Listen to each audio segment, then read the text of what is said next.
So, good afternoon, hello, and bonjour. I'm afraid bonjour is as much French as I know.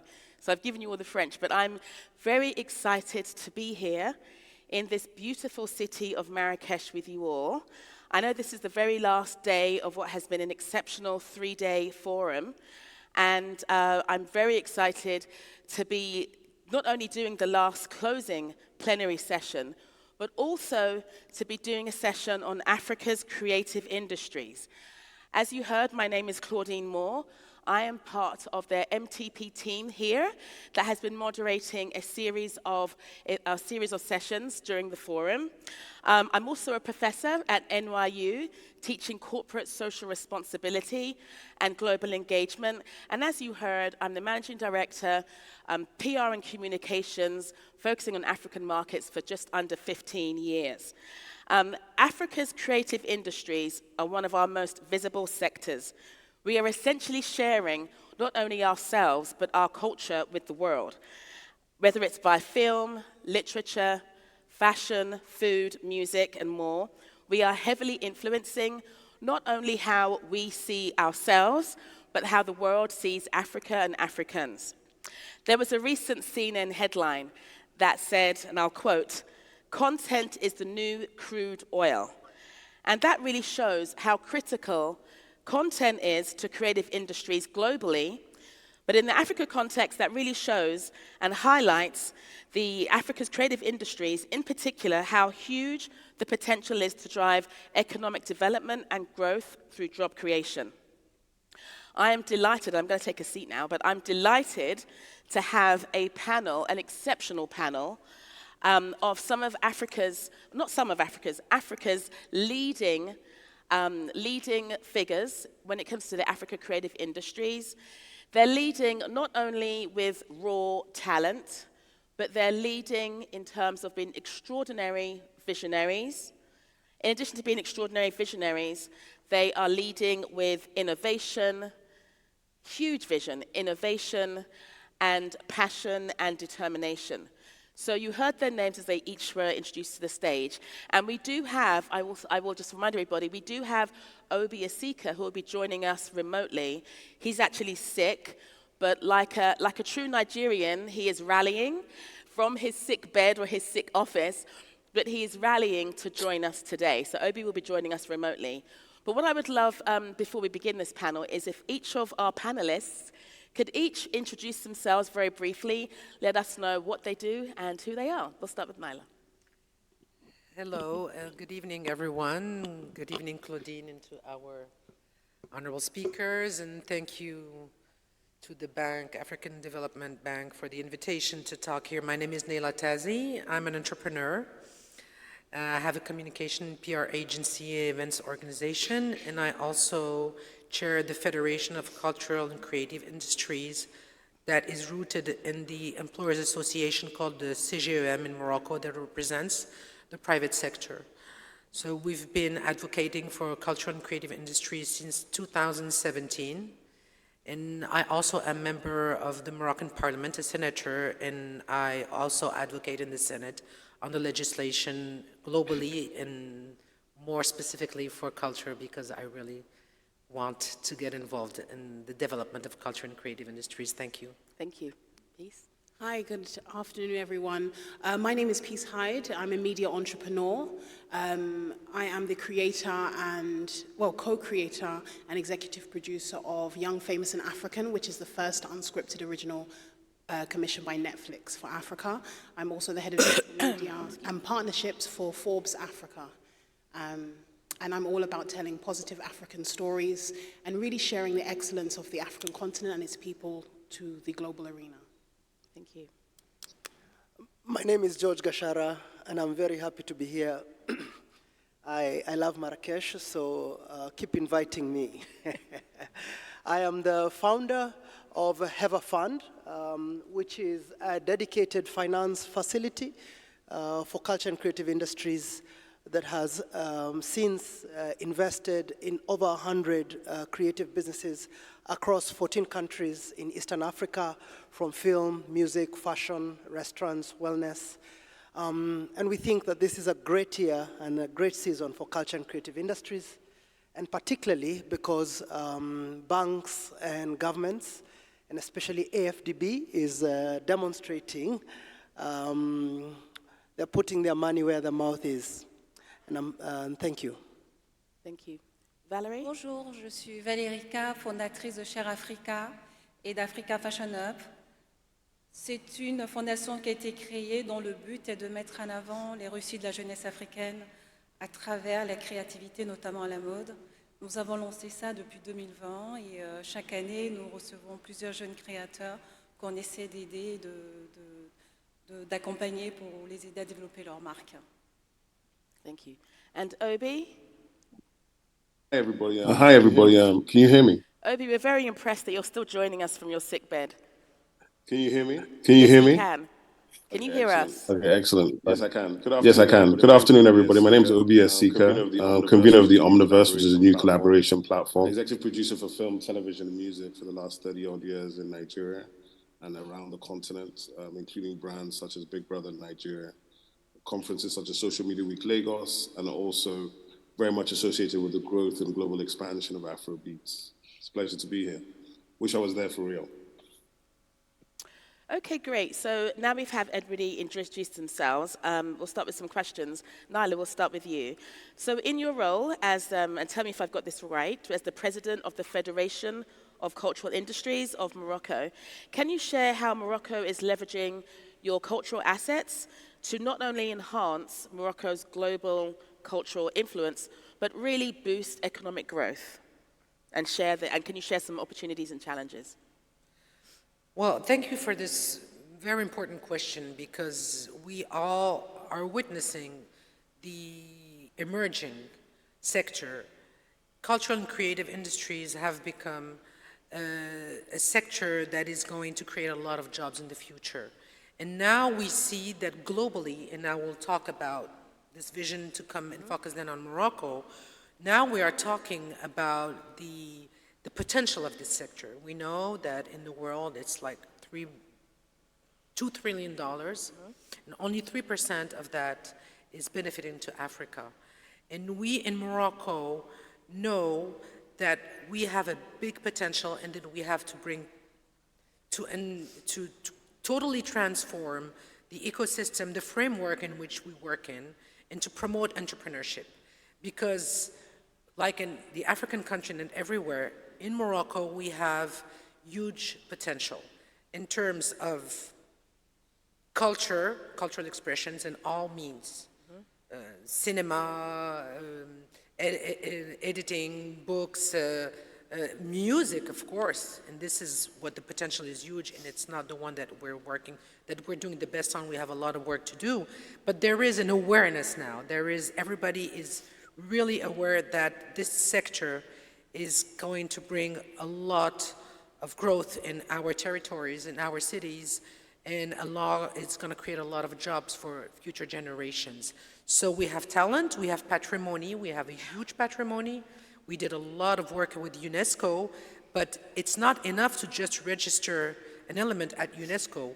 What do you do after that? Right. To create a whole value chain that will make it a real experience for the people of Morocco, but also for the people who are going to visit Morocco. Right. And now we know that 60% of the tourists who come to Morocco come for a cultural offer. So we have to improve it. We have to make it better. We have to work on how to create value change and to make evolve the public policy, the legislation, the taxation, and everything that can bring a new dynamic and turn this potential into something concrete in terms of growth, creating jobs, and making our economy stronger. Because this is the challenge for our countries in the continent, how to create jobs for the new generations. And we all know that this field is very attractive for the young generations. Yeah.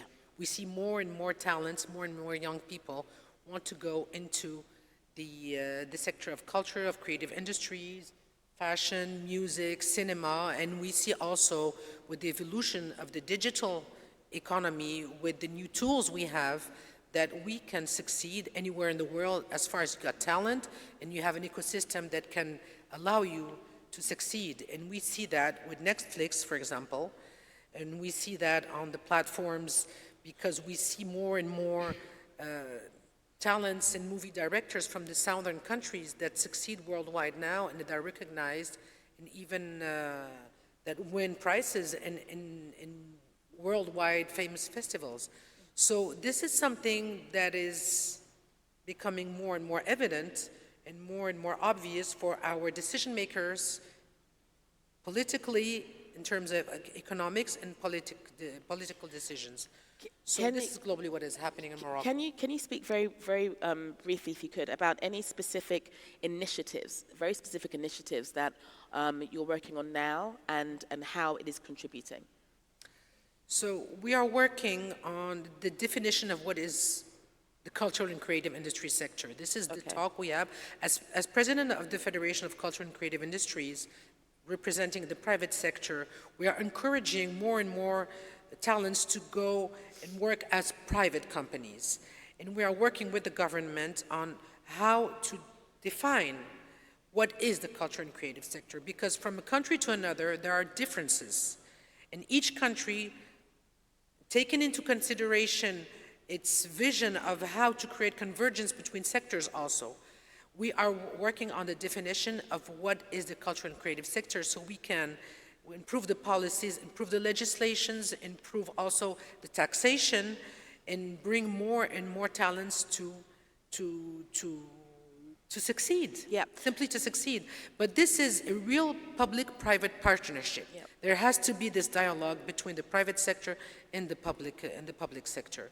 And it's interesting that you say that you're starting with defining what is the cultural and creative sectors. Because whilst that sounds so simple, it's critical so that everybody is aware and everybody is aligned on exactly what we're talking about and exactly what the sector is. And it also, not only what the sector is, but what the sector is not as well. And I think it's important. That's actually really, it sounds so simple, but it's actually a very critical place to start. Some policies towards some specific companies, you have to identify them. Yeah, no, absolutely. So you mentioned Netflix, which beautifully brings me on to Peace. So you are, as you mentioned, the executive producer of Young, Famous and African. I'm a fan, and I'm sure we've got lots of fans of Young, Famous and African here. And more recently, and I don't know if anybody in your audience has watched this, but more recently, The Black Book.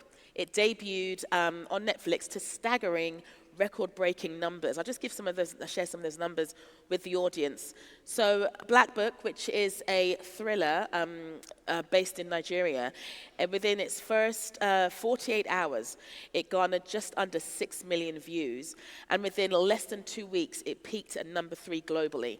And the beauty about the Black Book, why I cite that before I'd like Peace to speak to the film sector, is the Black Book was made by Nigerians, it was funded by Nigerians, and much like Young, Famous and African, it's been a massive global hit. So we made it for ourselves, but it's been a hit with us, with the diaspora, and it's been a hit globally.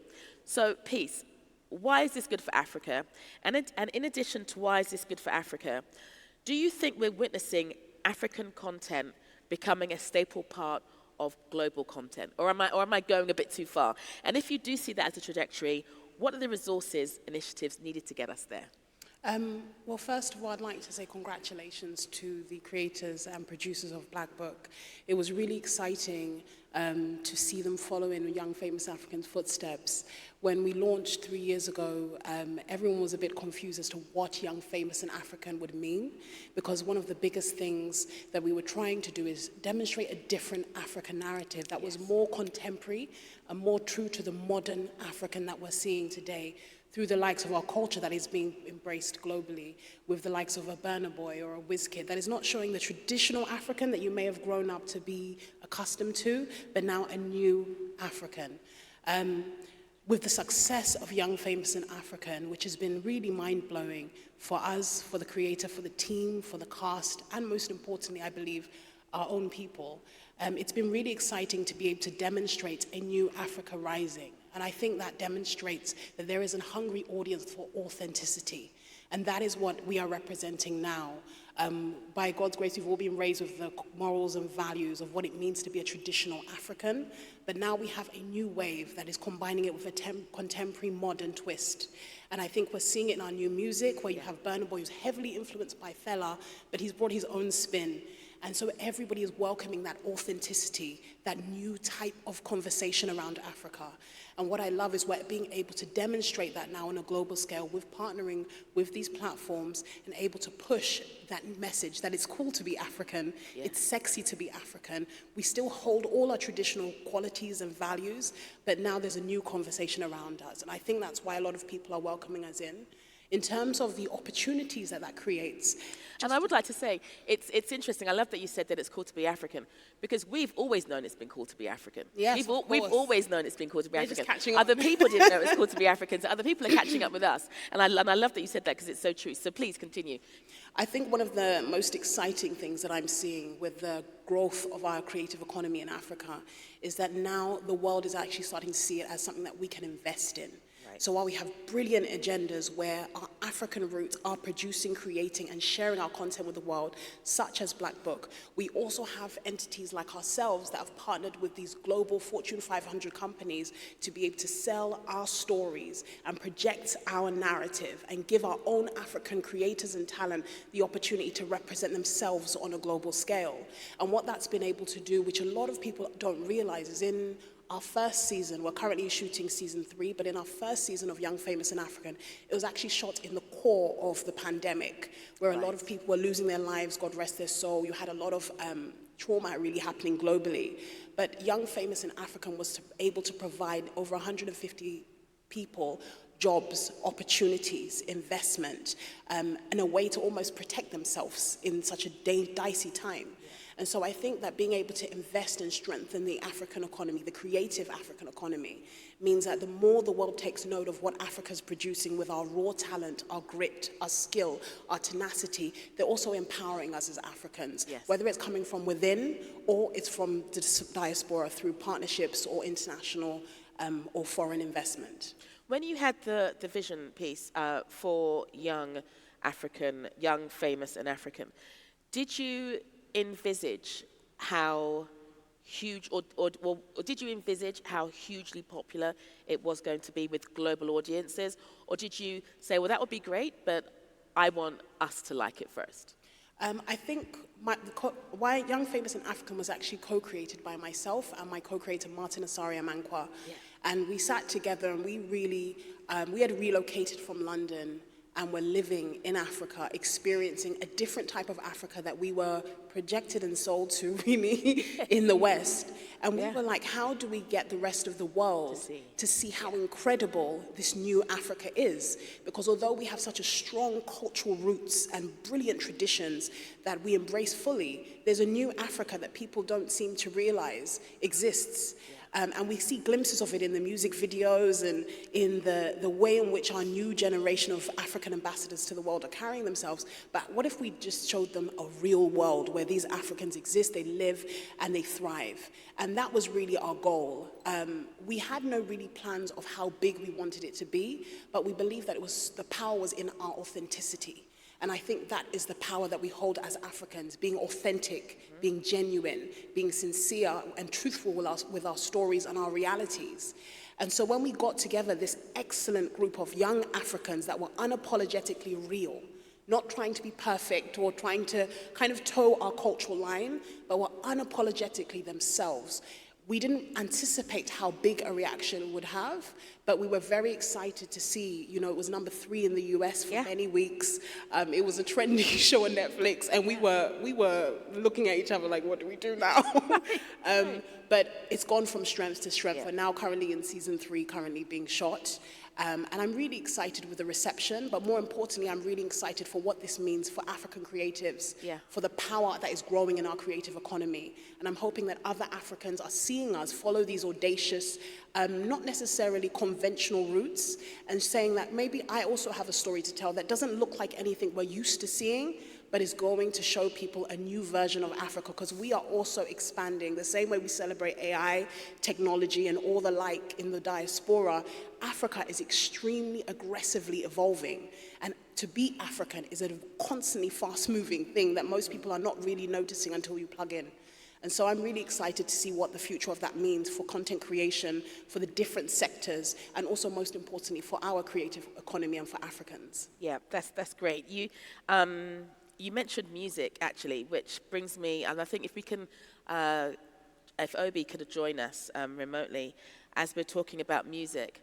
And just like some couple of statistics that I think I'd like to share with the audience.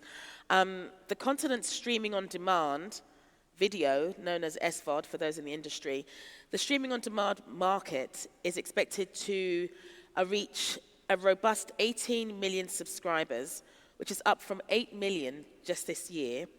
And that's according to recent research. And what I'd like, if Obi can join us, is what do you think, Obi, about the growth trajectories like this in the creative industries, and how this can be harnessed from your perspective, and as Peace was speaking to, how this can be harnessed for a broader contribution to GDP. And I point to Obi because I know, Obi, you were instrumental in bringing Afrobeats to the world. I don't know, did you create that hashtag, Obi, Afrobeats to the world? You maybe did. But yeah, I know that you were instrumental in bringing African music industry to the world. We all know it's surging in popularity. And just another quick statistic.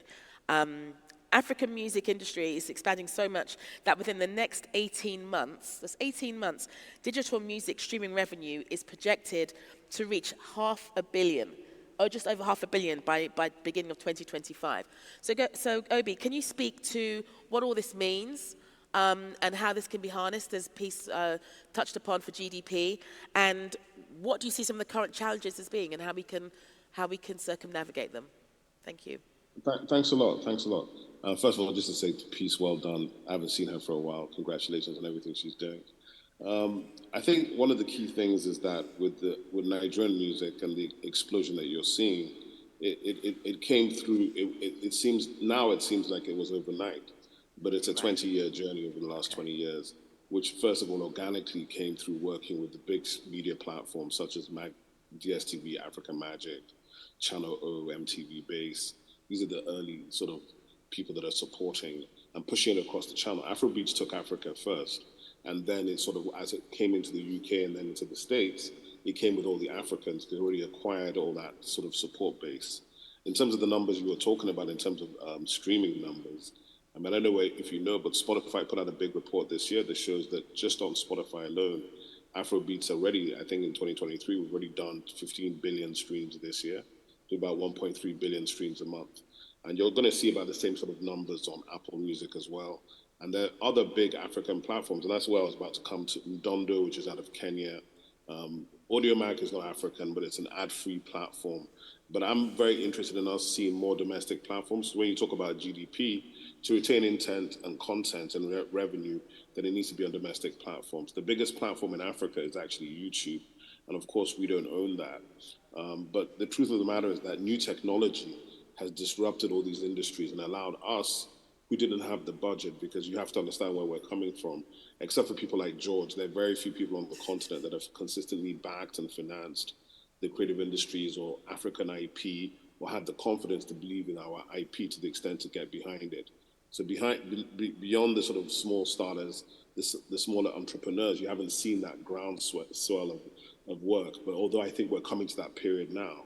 So where we're going now, what we want to see is more African nations invest and support and follow the example people like George are putting down of investing in domestic platforms that enable people to be able to push out their content and their product and monetize. Now, on the continent, of course, we have a purchasing power issue. You have some of these issues, but with the AFTCA and the amount of content that Africans generate, because you have to understand, Africans are like Black Americans. Obviously, we're first cousins, African Americans. The key issue is we innovate on all these platforms. So whether the platform is Pinterest or TikTok or Instagram or YouTube, the African is using it in a unique way, is bringing it to life in a unique way, and that's the way in which they're monetizing, pushing out their content. If we fix our domestic free-to-air television markets, which is around audience measurement, and we fix the simple idea of understanding that IP is the most important thing in terms of utilizing IP as collateral. so that African creators, innovators can get back from African banks without being asked for their grandmothers as collateral or their buildings in the village. And then we can understand that if you look at California, which is probably in the top 5 economies in the world, the two biggest elements of their economy are Silicon Valley and Hollywood, which obviously are driven by IP, right? So IP is the key issue that if African nations and Africa wants to really see massive growth, let's not wait until Disney comes and monetizes our IP. Let's invest in our IP, let's back the innovators, and let's back the creators and the original thinkers. And I think that you'll find that unlike, Thor and Shango is something I talk about a lot. And I love a situation where Shango is not broke outside Lagos, but is actually a $100 billion franchise the way he should be in 2023. Thank you, Obi. And we're going to get to George and speak about IP as well, actually, and the importance of that. But before we do, I'm going to shift gears slightly from film and music, and we're going to shift gears to fashion. So I have a question, a couple of questions actually, for Valerie. And I know, Valerie, is your translations working for you, Valerie? Ça marche, je vous entends très bien. So because I don't have any translation headgear. Do I have it here? Here it is. Have they provided it for me here? Okay.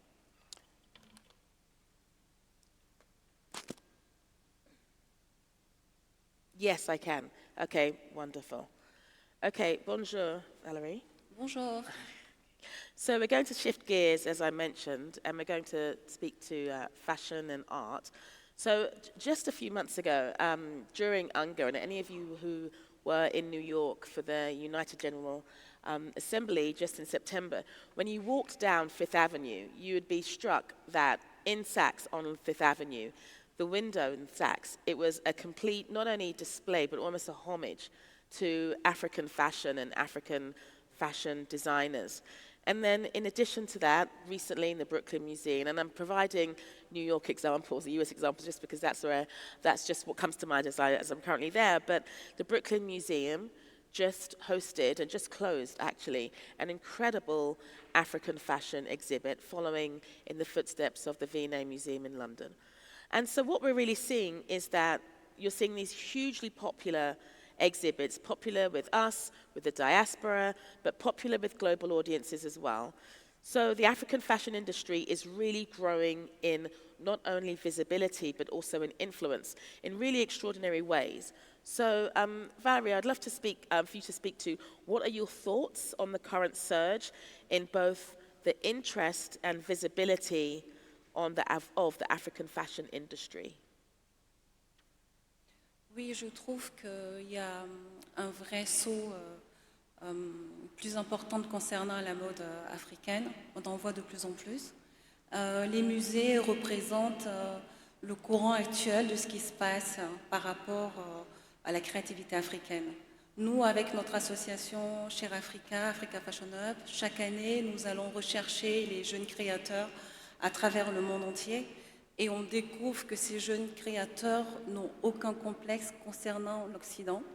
Ils sont très en avant, ils sont dans la créativité et on découvre de plus en plus un savoir-faire artisanal complètement modernisé et complètement en accord avec ce qu'on retrouve en Occident. Je pense que ces jeunes créateurs, la créativité en général africaine a besoin de plus de visibilité. Donc l'option d'avoir des expositions qui montrent leur travail, leur savoir-faire est une excellente opportunité pour ces jeunes-là, pour montrer aussi la créativité africaine à travers le monde. Et je pense que ces genres d'initiatives, il faut continuer à les faire et accompagner une autre façon aussi la créativité en investissant, en trouvant aussi des entreprises qui puissent venir sur place, rencontrer ces jeunes et pouvoir les aider à développer leur marque. And I love, Valerie, when you mention that there is no inferiority complex. There should never have been inferiority complex in the first place. But however, we know that there is for historical reasons. But that's actually true. The leaders at the forefront of the creative industries, au contraire to having any kind of inferiority complex, if anything, it's a superiority complex, knowing that our creativity, as Peace mentioned, our authenticity and our sincerity and our genuine, our genuine innovation is what leads with us. So what I'd like to continue with Valerie is to ask, are you working, Valerie, or do you see any particular initiatives that you see that you're personally working on or that you see others working on that are really providing resources, skills, or training to young people, young Africans, in fashion and art? Oui, il y en a de plus en plus.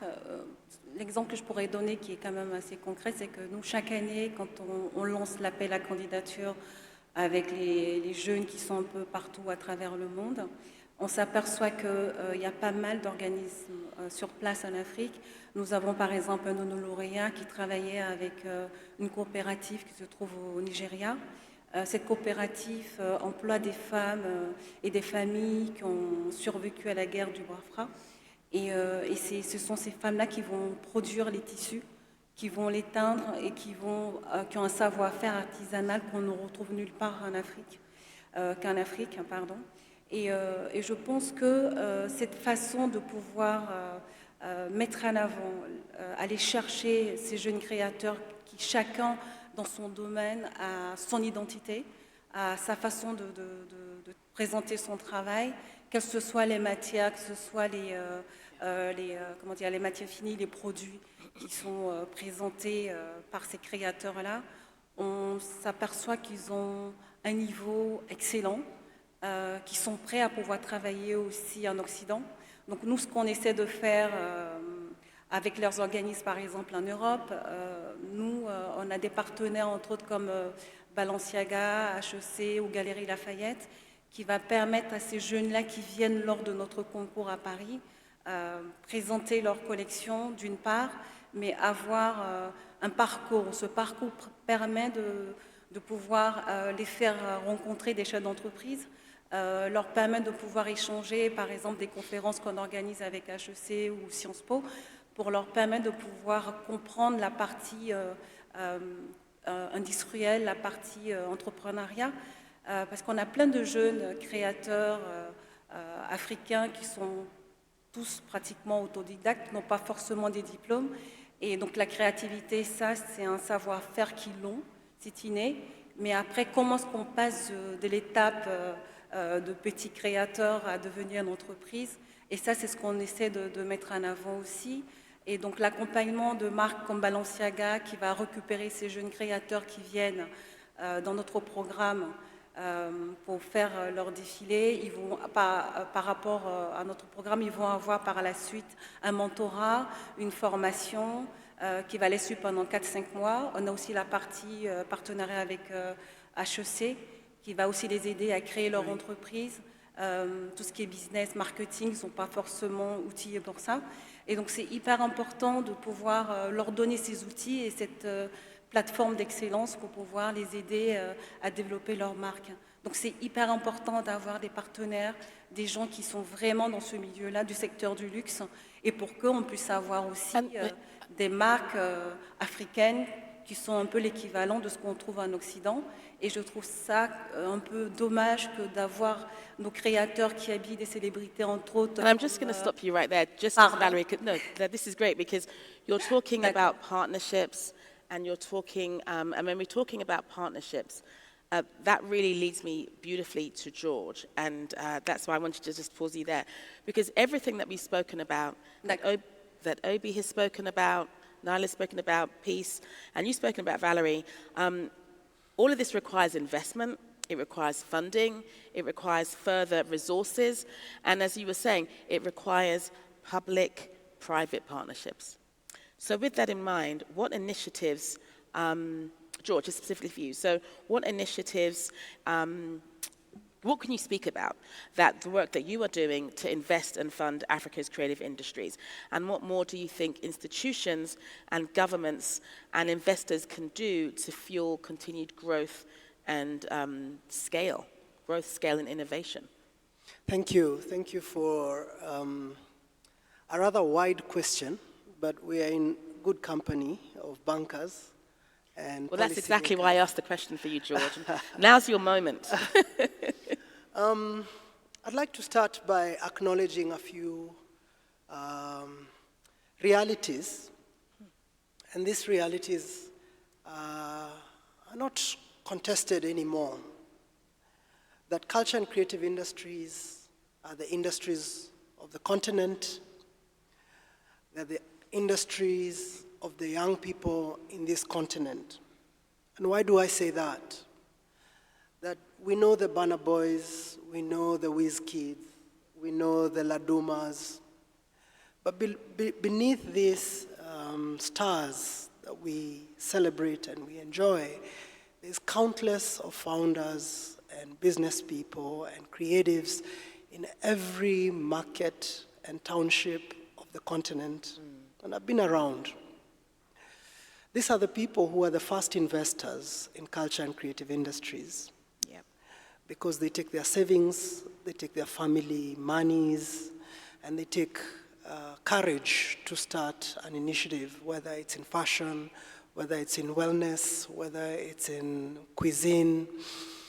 And so everything we are talking about as culture and creative industries is really an industry sponsored by young people. So really, the challenge that we are addressing today is a challenge of underinvestment. Underinvestment sounds like this, that after the first initial surge that a young person has elected to craft, to carve, to sew, and to present a product, there needs to be an intermediary that meets them either with skills, market opportunity, commercial investment, or just strategy. And this is what is a principal question of my work. For the last 10 years, before this moment, I used to run a film company and a fashion brand and a little radio station off of Nairobi. We had some audience, we would get some revenues, but we needed to grow. But the banks and everyone around was skeptical. And so there was money in the ecosystem, but it wasn't money aligned or available for the kind of production that young people can with the skills and the patrimony and the capacities that they have. And so we were challenged, I was challenged to create the solution. And so 10 years later, I've invested in 100 businesses and I've moved over $10 million in small companies, medium companies that are now what East Africa is about.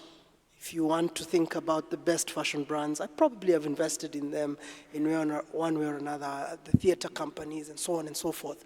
So this is really the model that while we are interested in getting a Netflix-size company or American businesses to come and set up in Africa, there has to be a significant commitment to moving entrepreneurs and sophisticating them through aligned capital.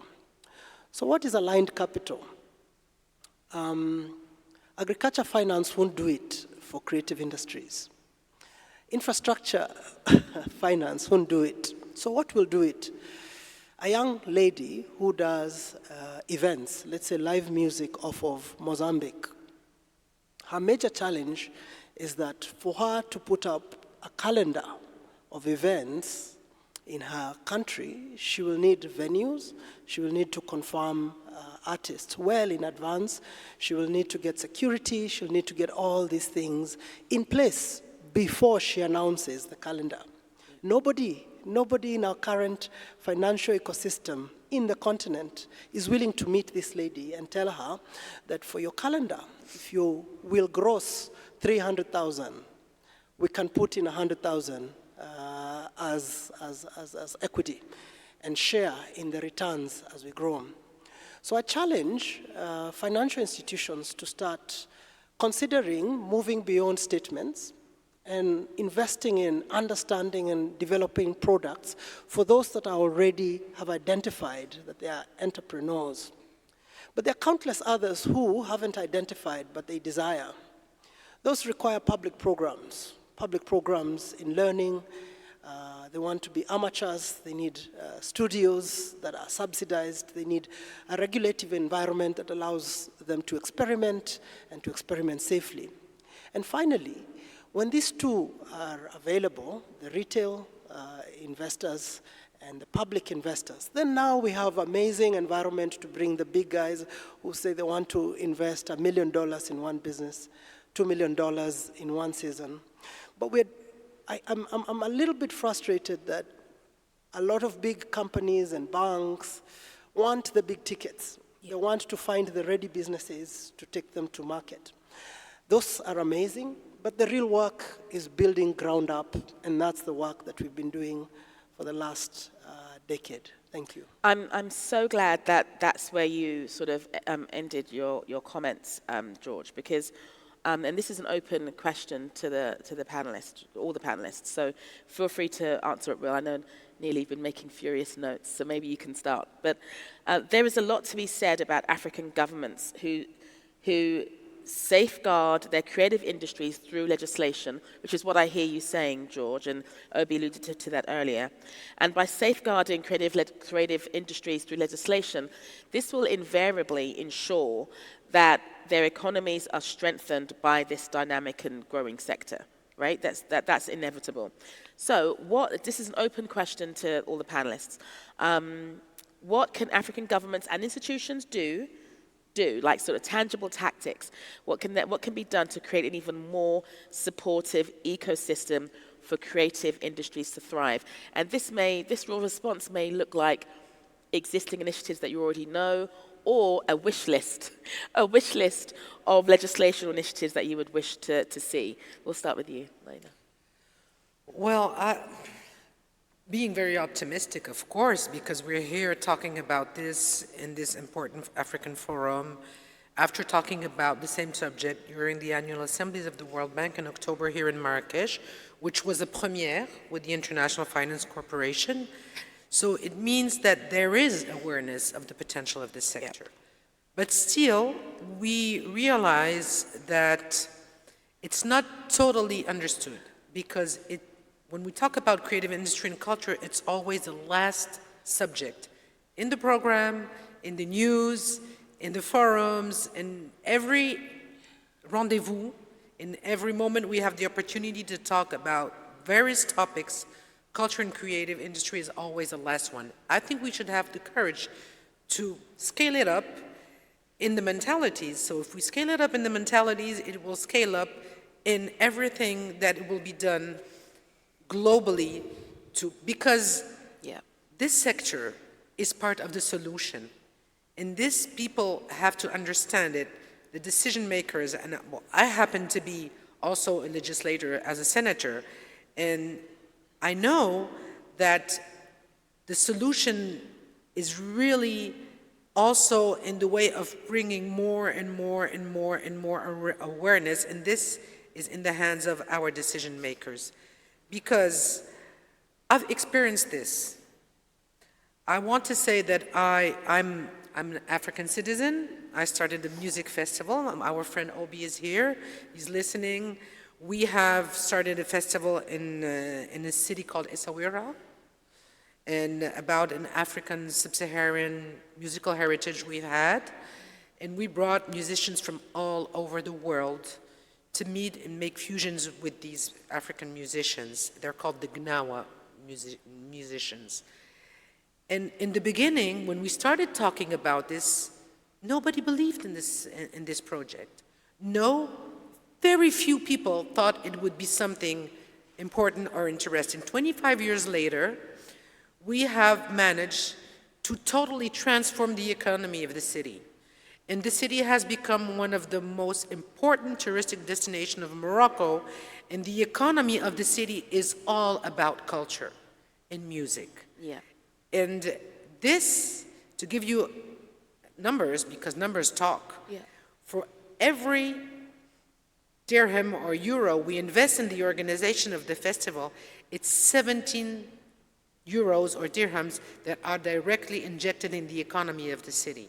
So you can imagine the impact, the economic impact, not talking about the media impact and all the global, how do you say, promotion that is being made through a cultural event for a country and for a city. And I can tell you how many jobs have been created. Yeah. Around this event. The problem now is, as George said, we have to be aware of that and to transform these opportunities into reality and to find a way in the solutions to bring more finance, more money to invest in those companies that don't need a lot of money, but there are a lot of talents that need that little amount of money. And also, we have to have training programs because we have a lot of opportunities for the labor force, but we need to provide training programs to be ahead of all these opportunities. Thank you. Really, it's very important to not let culture and creative economy at the end of every important subject we have to discuss, because it's part of the solution. Yeah, thank you for your comments, Neela. And it's the comments that you're making, I think, amongst all the things you're saying, a lot of what you're saying is, well, you want to start from a strong foundation, because you've said two things that have stuck out for me. One of them is that you just now mentioned the mentality is in the mindset. That is, the mindset is pivotal. That's the foundation of everything. And in addition to the mindset, you mentioned previously about definitions. So what you're also speaking about is building all of this on solid foundations of, like you said, mindset, and of you also said, in addition to mindset, definitions. And from that, everything can spring forth and thrive, because we're all starting from the same place, and we're all starting from the same place and from the same prism of thinking. And from that's when we can all seek partnerships. And as I mentioned before, we know what we're seeking partnerships for, what we're not seeking partnerships for. But that's the same question to the rest of the panelists. And that is, again, just to repeat again, what can African governments and institutions do to create an even more supportive ecosystem for your creative industries to thrive? And again, this can be initiatives that you already know exist, or a wish list. I see Obi, you've joined us. Do you have a comment? If Obi doesn't, then somebody... Definitely have a comment. Can you hear me? Okay, yes we can, Obi, please. Yeah, no, I think I really enjoyed what the senator was just saying. I think that the first thing is for the Africans ourselves and African governments to put the African people first and foremost in everything they're doing. Because if you understand that the creative and cultural industries are the expression of the IP of the African people, then you understand why, if you put that first and forward, it will not be the last thing on the agenda, it'll be the first thing on the agenda. Yeah. I think that's really, really important. I think that if you look at Africa today, what are the big opportunities? A lot of people will talk about tech and innovation. The other side, they talk about the creative industries and the cultural community. And those industries are meeting together, and bringing them together to converge and collaborate, I think, is the big opportunity. So I think you can apply tech across all the spaces of the economy, but the creative and cultural industries are the storytellers. Unfortunately, as we're sitting here in 2023, the net investment made into our creative economies is made more from outside the continent than within the continent by our governments or by the broadcasters on the continent. And that's what we need to change. So we can't have a situation where we're going to be complaining about appropriation, about all these other things, when our own institutions, our own governments are not backing our own IP. We should not need to wait for Disney to turn the Orisha into gods in the future. We can do it ourselves. So I think this is really, really important to understand that power lies with us. The ability and the talent is here. Capacity building is enormously important. We need to skill up our people, probably to the tune of 10 million people a year for the next decade, just to skill them up with the digital skills and the skills they need to take it beyond intuition to knowledge and process so they can deliver. And this is across all industries, not just the creative industries and the cultural industries. But for me, the most important thing is for the governments of Africa to, for the first time, back African IP, back African ideas, African innovation, African storytelling, because that is what will actually change the narrative. When you talk about changing the narrative, you haven't invested in the narrative, so how can you change it, right? Where are the African originals? Why do we have to wait for Netflix to give us originals? Let us fix our domestic television markets. Let's fix our and let's create television markets in our countries, and let's build commercial. We have the buying power, we have the advertising networks, and we have the content that can travel anywhere in the world. That's what we believe. When there were no social media platforms, there was no access, we already did it before. So now that there are platforms and tools, and you've got the mobile phone, which is the most disruptive piece of technology in the world, AI is upon us. So for me, that's the other thing that Africa has to pay attention to. We don't have any investment or any African ID and African DNA is not yet in AI. Our languages, our culture, our history, our heritage, we are outside that frame, and we need to be in the frame. Otherwise, we'll be chasing the next 500 years just as we chasing the last 500 years in terms of narrative. So I think that when African politicians and leaders think about narrative and think about politics, it is actually the storytellers that determine the narrative. And if you don't invest in the storytellers, you'll always play on the defensive. So let's play with the front foot, invest in our own stories, and understand that Shango came before Thor. The Greek gods and the Roman gods came after the African gods. And let's start with our own stories. Yes, you absolutely can react. Yes. Yes, very, very quickly, because what I mean, yes, let's give Obi a round of applause because I think his comments were absolutely brilliant. Thank you, Obi. We've only got like 10 minutes left. Just so very quickly, because I'd like to hear from the rest of the panelists. It's just that he was talking about artificial intelligence, because we of course are very far from being aware globally in Africa of the impact of what is happening in the United States, for example, and all the strikes that were happening in Hollywood because of the use of artificial intelligence. And P said something that is really, resonates in my mind. She said, we don't want to be perfect. We want to stay authentic.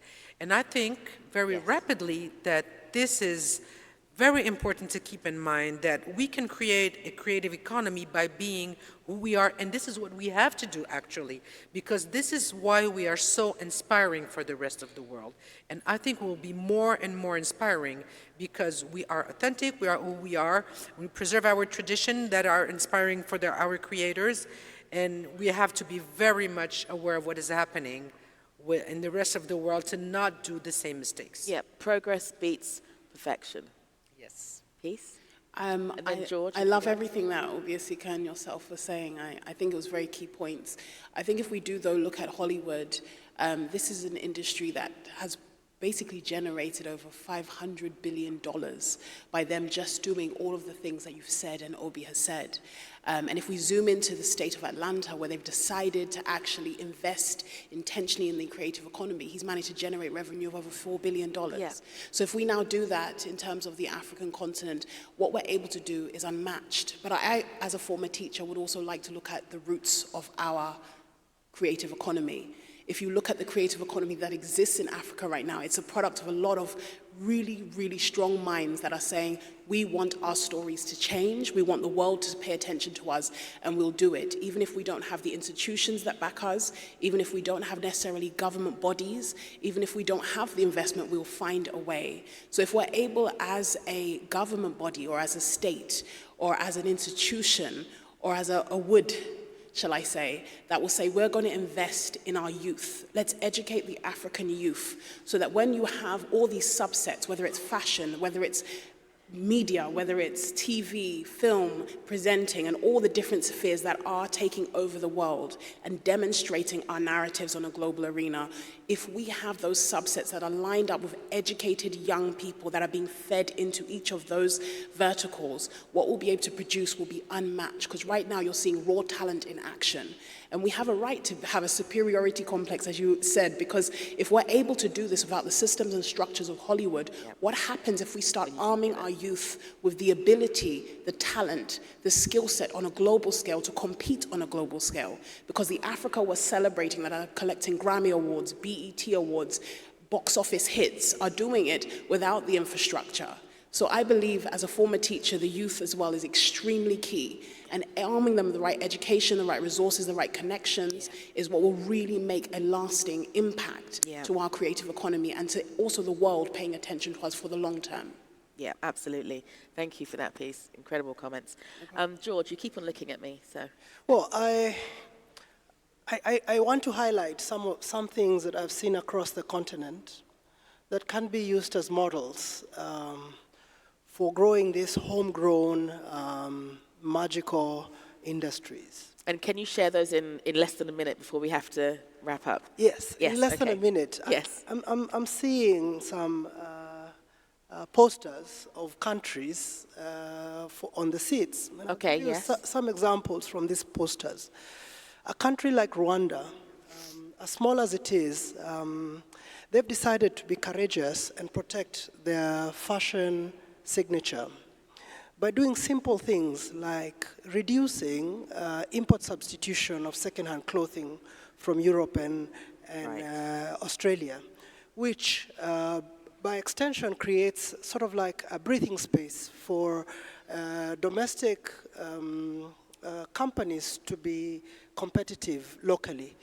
If you look at a country like Kenya, we are a film destination, but we are fixated about old models of film, that we want Kenya to be a film destination where we give incentives to Europeans to reduce their cost of filming, instead of reinvesting that money back in local ecosystems and creating quotas on public broadcasting. Country like Tanzania is a powerhouse in music and in food, but they are fascinated about tourism instead of creating a McDonald's chain of pilau or jollof. Ethiopia, they are the And largest. Ethiopia could be your last example. Okay. Okay. I can go on, but Ethiopia are the largest exporters of leather and soft top leather that goes into all our gloves and our shoes. But we don't have any green tanneries in Ethiopia. So what I'm trying to say is that we have some models, but we are not strategic about how to use the few resources that we have strategically to push our agenda and to increase our unique selling point. And So- talking about being strategic and strategic with resources, we have less than 3 minutes left. So I want to be strategic with an incredible resource that we have called time. And I'd like to do a fire round, and I'd like to start with Valerie. If you could do a final fire round, and I honestly mean 30 seconds per panelist, starting with you, Valerie. Is there anything you'd like to share with the audience as a takeaway when the audience is thinking about Africa Creative Industries?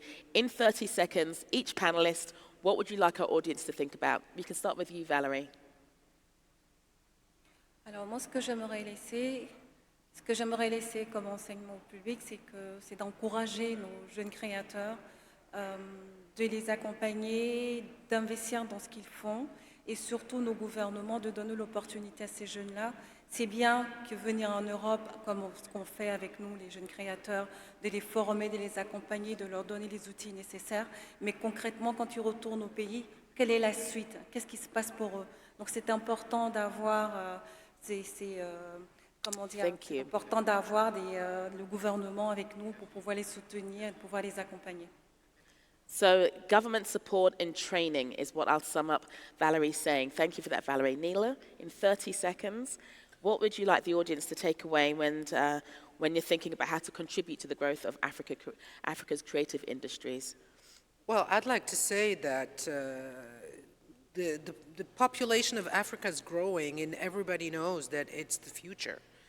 So we have to keep in mind that 70% of this population is under the age of 30.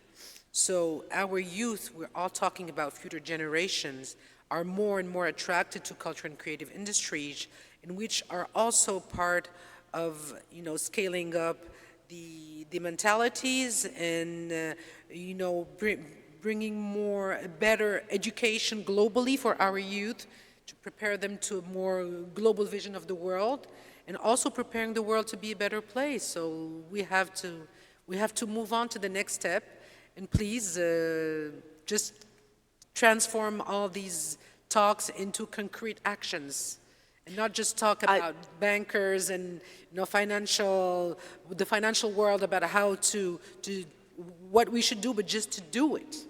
And we've actually run out of time, so unless Peace and George can say something in less than 10 seconds. I would try to. I just want to highlight that I sit here as a former teacher who just wanted to see a different Africa projected globally. So whether you're in the banking sector, whether you're even a receptionist, your ability to engage in Africa and celebrate and share the content that is being created, whether it's even forwarding an Instagram post or a WhatsApp message like my mother always does, you're actually contributing to a new African narrative being pushed out. Our creative economy is growing and it is a force to be reckoned with, but it takes multiple drops like yourself in your respective industries just to show interest, to engage, and to share the great things that we are producing from our continent, whether it's in music, fashion, and all the like. So please, I encourage you, just keep promoting positive African narratives, and together I believe we can make a substantial change for future generations to continue being proud of our continent as we all are. Thank you, and I think that's the perfect place to end. Can you please give all these panelists a fantastic round of applause? I think one of the things that we take away, and that I certainly take away, especially from Peace's final comments, is that we all have our respective echo chambers. And in those respective echo chambers and spheres of influence, let's make sure that we are sharing positive stories, that we are sharing positive initiatives, and that we are also opening up to allies and advocates to walk this path with us. So thank you very much for joining us this afternoon. Thank you, everybody. Thank you. Thank you.